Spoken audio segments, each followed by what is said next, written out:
Olá,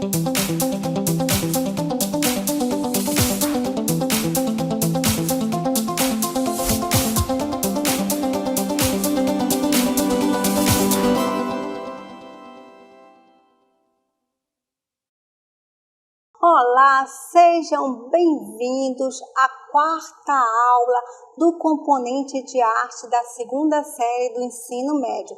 Eu sou a professora Arlene Azulay e vou estar aqui para acompanhá-los nesta aula que tem como objeto de conhecimento. Aula 4. Objeto de conhecimento: manifestações artísticas e culturais com práticas que estimulam a imaginação e a criatividade.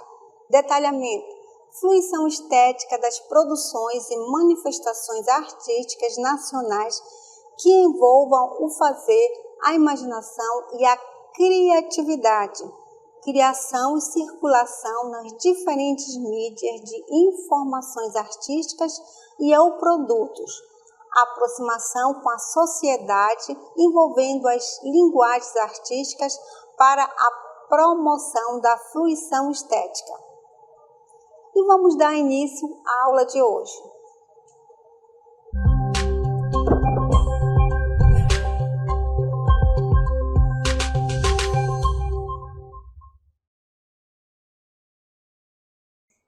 Dando início à nossa aula, estamos aqui no Bombódromo de Parintins. Como vocês podem verificar, ele é dividido aqui em duas torcidas. Aqui ao lado temos a azul e a vermelha, que são dois bois que disputam aqui o Festival Folclórico de Parintins. Bem, nós vamos falar sobre danças folclóricas nesta aula. E no Brasil há uma mistura de várias culturas com identidades diferentes. Com o processo de colonização, buscou-se impor a arte e cultura de origem europeia. Isso não impediu a manutenção de outras culturas ancestrais, como a indígena e a africana, que estão enraizadas em nossa formação cultural. A brincadeira do boi, uma das mais tradicionais da cultura brasileira, é realizada em todo o país com diferentes nomes. Aqui no Amazonas é conhecida como Boi-Bumbá, ou seja, o Festival Folclórico de Parintins. Então, por isso que iniciamos nossa aula hoje no Bombódromo, que representa essa cultura do Amazonas, esse festival folclórico que é conhecido no mundo inteiro. Durante todos os anos, acontece no final do mês de junho e é visitado por vários turistas do Brasil e também do estrangeiro. Então, essa é uma festa muito grandiosa, onde esses bois garantido, aqui caprichoso e garantido, disputam esse festival. Então, quem não conheceu, quem nunca foi ao Festival Folclórico, é importante que conheça essa cultura que representa a cultura, o Festival Folclórico aqui do Amazonas. Então, nós vamos falar como essas culturas elas chegaram, porque cada região do Brasil temos danças diferentes, festivais diferentes. Isso aconteceu devido a essa miscigenação desses povos. Os indígenas que chegaram aqui, que já tinham suas tradições, depois vieram os africanos e depois os europeus. Então, isso aí formou a nossa cultura, a cultura brasileira, ou seja, esses festivais folclóricos e essas danças que acontecem no nosso Brasil. Então, vamos falar um pouco sobre as manifestações regionais brasileiras. Então, como foi falado, as tradições dos povos indígenas. Os povos indígenas, com suas perspectivas religiosas próprias, cheias de peculiaridades, foram os primeiros a sofrer a repressão do catolicismo imposto pelos europeus. A Igreja Católica não tolerava os cultos que aqui existiam e com esse conflito, muitas tradições indígenas foram apagadas, ou seja, apagadas da história. Ou seja, quando os europeus chegaram aqui, principalmente os portugueses, os espanhóis, os indígenas já viviam aqui, já tinham suas tradições, sua cultura, sua religiosidade.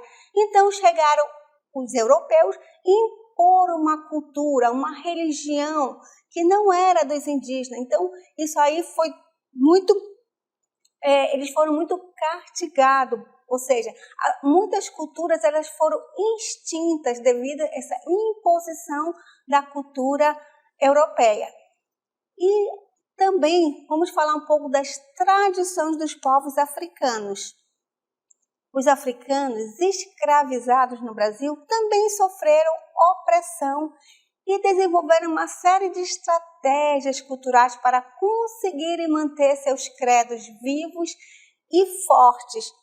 Desse conflito de credos que se desenrolaram em nossa nação, duas manifestações religiosas de resistências que sobreviveram foram o maracatu e o congado, ambas baseadas nos ritmos e toques que tiveram origem na mistura de tradições, conseguiram criar uma identidade brasileira. Então, perceberam aí que a nossa cultura, as nossas tradições, nós tivemos influência nesses povos ancestrais, tanto dos indígenas quanto dos africanos e também dos europeus. Então, a partir dessa miscigenação, nós temos essa cultura riquíssima que é o nosso Brasil. Vamos falar agora um pouco sobre as danças folclóricas. São danças típicas que carregam manifestações populares e significados de um determinado povo. Então, como nós falamos anteriormente, o maracatu surgiu da influência, né, desses povos africanos que foram escravizados, que chegaram aqui ao Brasil e trouxeram essas tradições. Então, o que vem ser o maracatu? O maracatu é uma dança folclórica de origem afro-brasileira, típica do estado de Pernambuco. Surgiu em meados do século XVIII, a partir da miscigenação musical das culturas portuguesa, indígena e africana. É um cortejo que acontece geralmente no período do Carnaval. Então, existem dois estilos e ritmos diferentes no maracatu, que é o maracatu rural, ou baque solto, e o maracatu nação, ou baque virado. Bem, os cortejos de maracatu são uma tentativa de refletir as antigas cortes africanas. Os negros, ao serem sequestrados e vendidos como escravos, trouxeram para o Brasil suas raízes e mantiveram seus títulos de nobreza. E a gente vai falar um pouco sobre o maracatu rural, ou seja, vamos mostrar uma imagem para vocês desse cortejo. Como vocês podem ver, o maracatu rural ou baque solto. Preste atenção aí. Então, geralmente, ele é produzido principalmente nas áreas da mata, e esses personagens que vocês estão vendo aí com roupas muito coloridas, eles são trabalhadores rurais ali. Então, durante o carnaval, eles vestem essas roupas muito coloridas, com muitas lantejoulas, e festejam essa dança folclórica. Então, o maracatu ele está inscrito pelo INFAM em dezembro de 2014 no livro de registro de formas de expressão.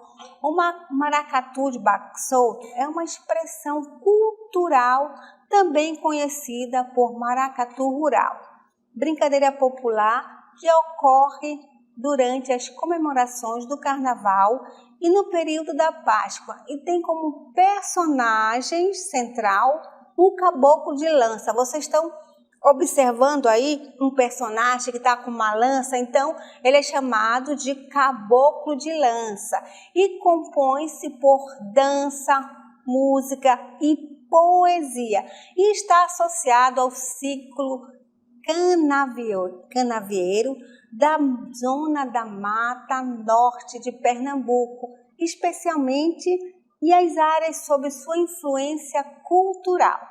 Então, essa imagem aí, como vocês podem verificar, é do maracatu Nazaré da Mata. E aí, vocês observam o caboclo de lança. Tá? Geralmente, ele vai à frente desse cortejo com essa lança, como vocês podem verificar. Vamos agora ouvir um pouco o som do maracatu ou baque solto.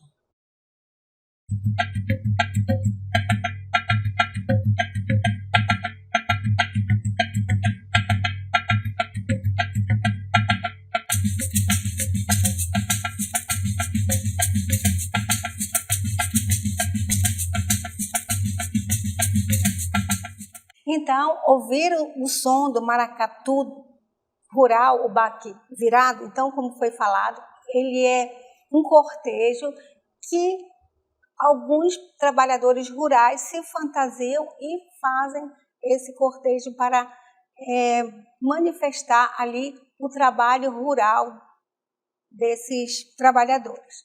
Bem, nós também temos um outro tipo de maracatu.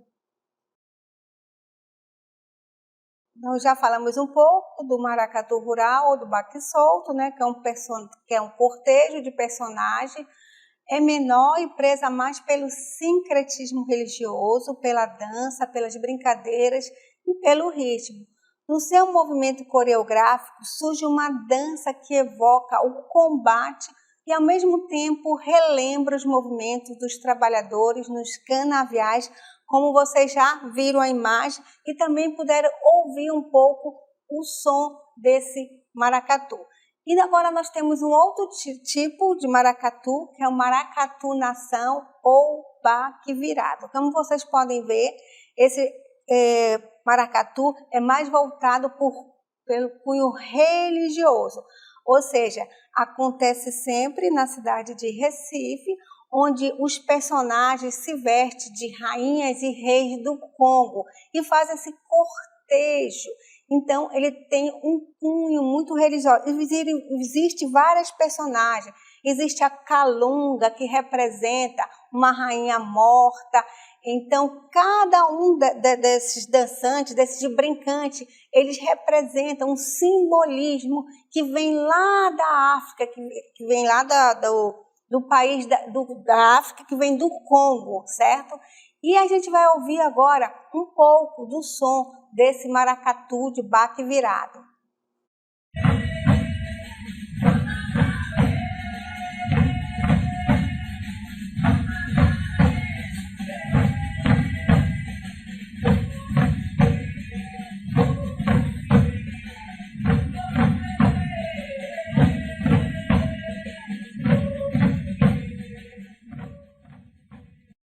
E agora vocês vão ver a imagem desse batuque aí dos personagens, que também faz parte desse cortejo, que é do maracatu nação. Tem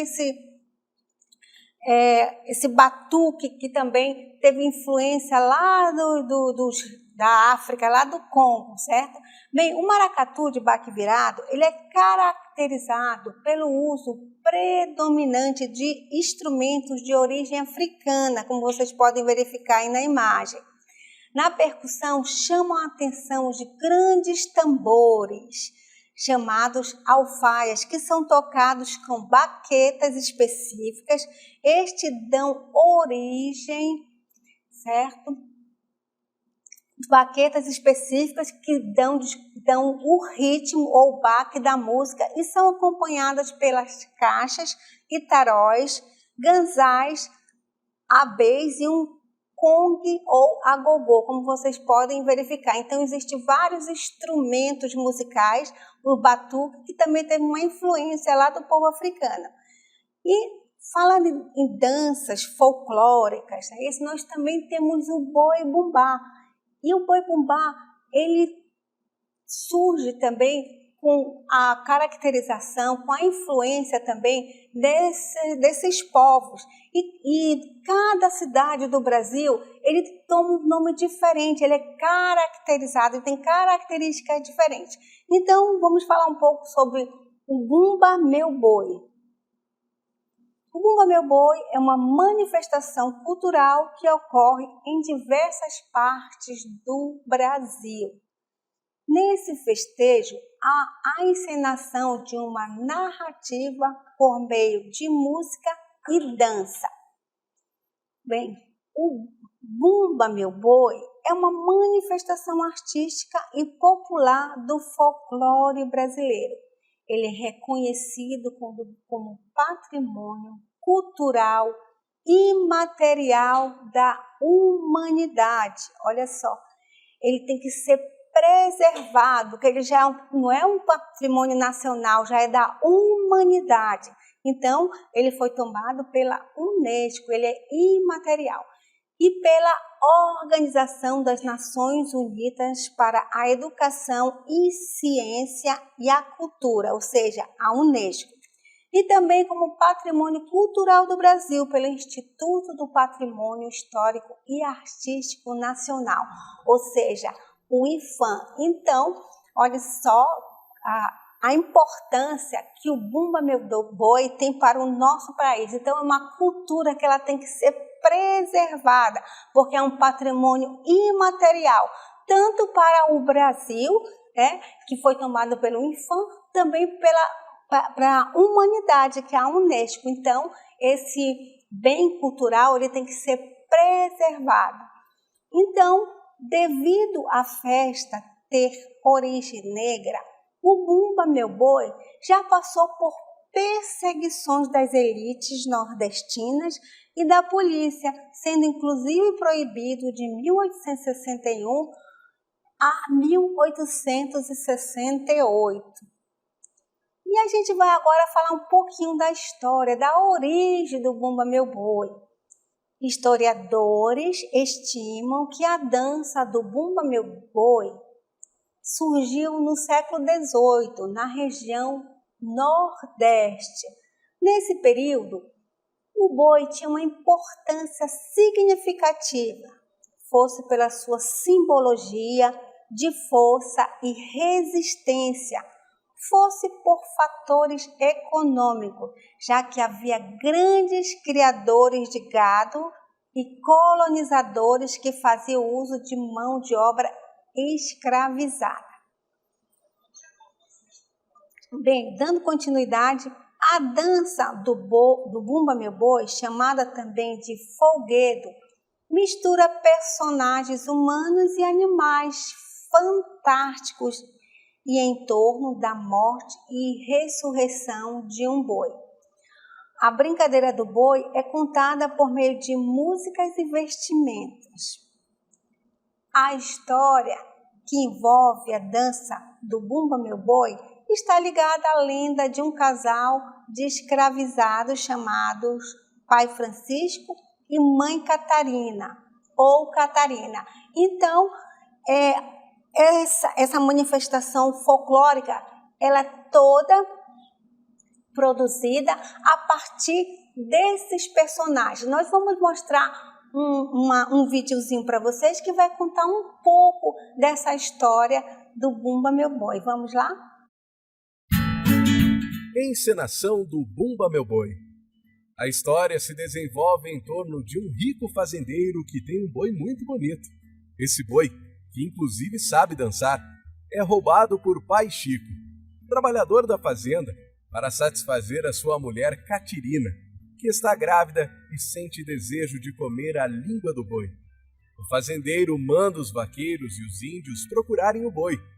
Quando o encontram, ele está doente e os pajés são chamados para curá-lo. Depois de muitas tentativas, o boi finalmente é curado e o fazendeiro, ao saber do motivo do roubo, perdoa Pai Chico e Catirina, encerrando a representação com uma grande festa.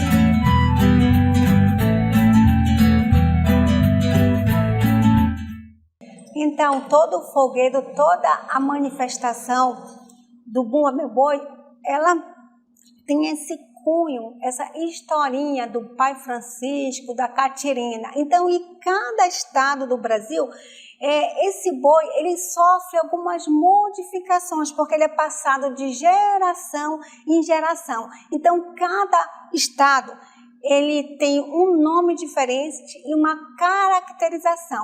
Nós vamos conhecer alguns deles, o nome, né, os nomes que a manifestação artística recebe em outros estados.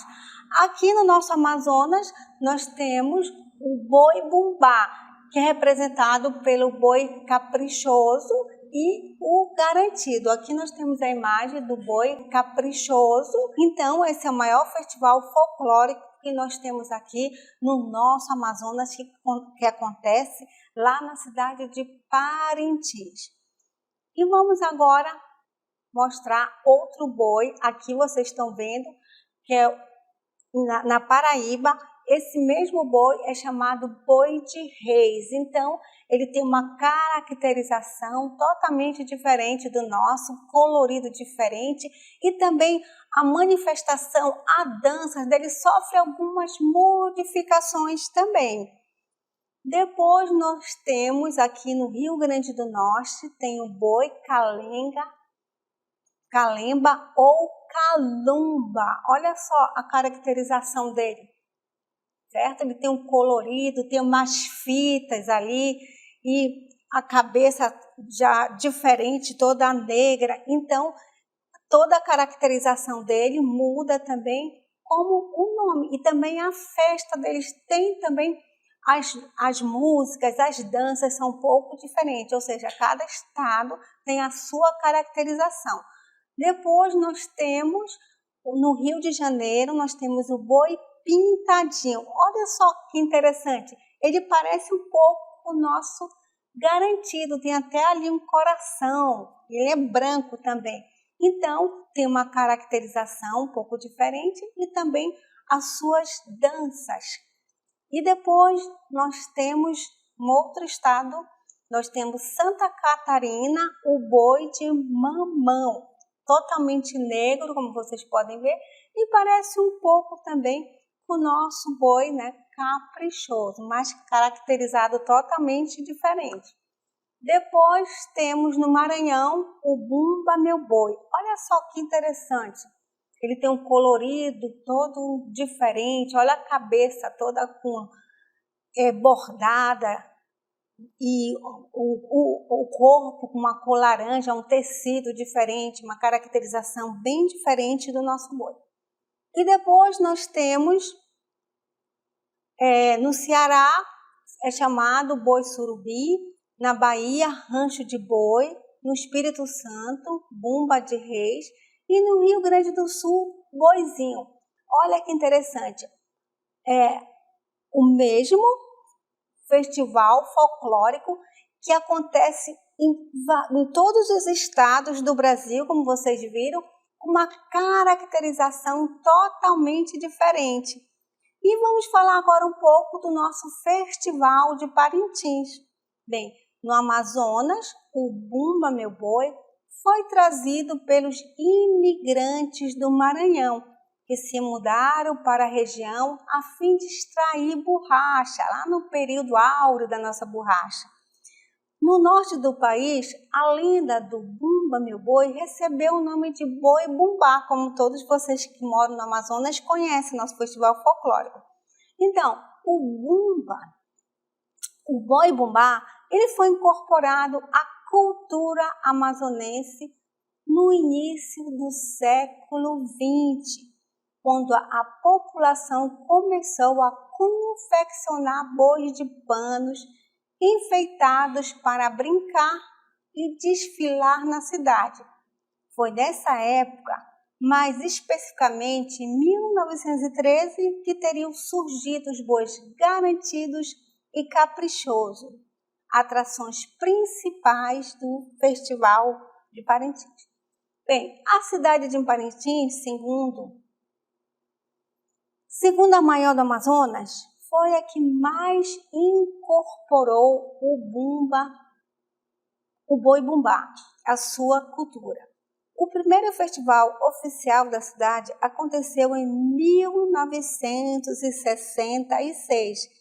Nas primeiras edições, o festival era chamado de Toada Amazônica por conta da influência indígena que deu novas características ao boi. E a gente vai mostrar agora algumas imagens desse festival. Aqui todos vocês conhecem, é o nosso boi garantido. Olha a caracterização. Aqui é a torcida do boi garantido, que acontece uma vez por ano lá na cidade de Parintins, num bumbódromo. Então, durante o festival, essa torcida também, ela participa do festival. Aqui nós temos o boi caprichoso. Em Parintins, a tradição acontece sempre no último final de semana de junho, em um espaço a céu aberto, como vocês podem ver aqui, com o formato da cabeça de um boi, ou seja, o bumbódromo. Olha só aqui essa torcida. Aqui nós temos uma alegoria.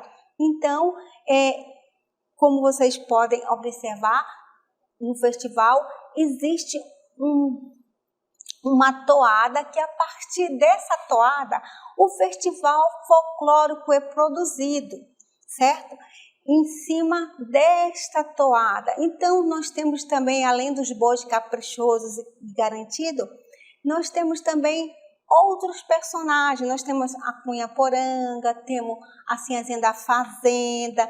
Então, existe ali um festival grandiosíssimo que é acompanhado também por várias pessoas, principalmente a torcida de Parintins, que toda a cidade ela é dividida, a torcida do garantido, do caprichoso, e também os turistas que vão conhecer esse grandioso festival. Bem, durante a apresentação, que acontece como um duelo entre os dois bois, os personagens dançam a som de letras baseada em mitos da floresta amazônica.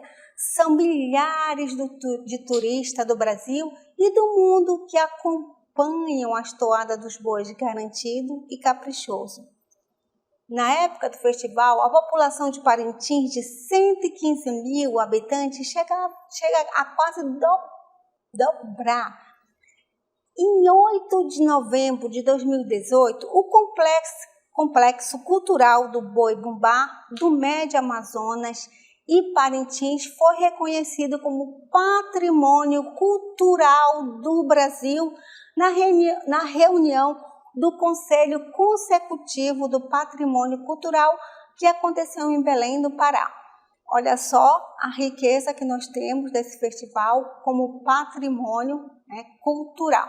Então, como vocês viram, a partir da nossa colonização, certo?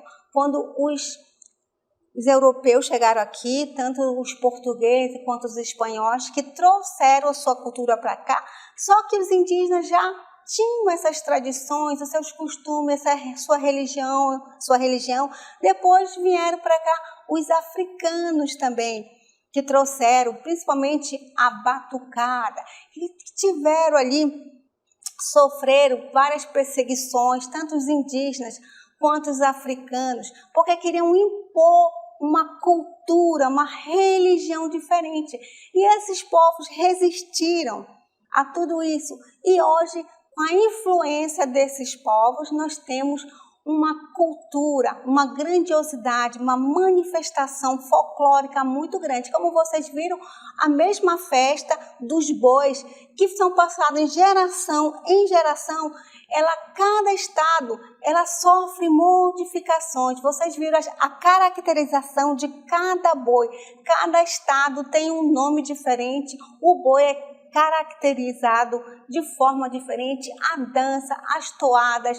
Então, cada estado ele vai se modificando. Então, é assim a nossa cultura, as nossas manifestações, tanto na dança, na música e também em todas arte. Então, a nossa cultura, ela é viva, então ela vai se modificando. E por isso que existe esses órgãos, tanto a Unesco quanto o IPHAN, que preserva esses patrimônios que são imateriais. Então, essa foi a nossa aula de hoje, espero que vocês tenham gostado.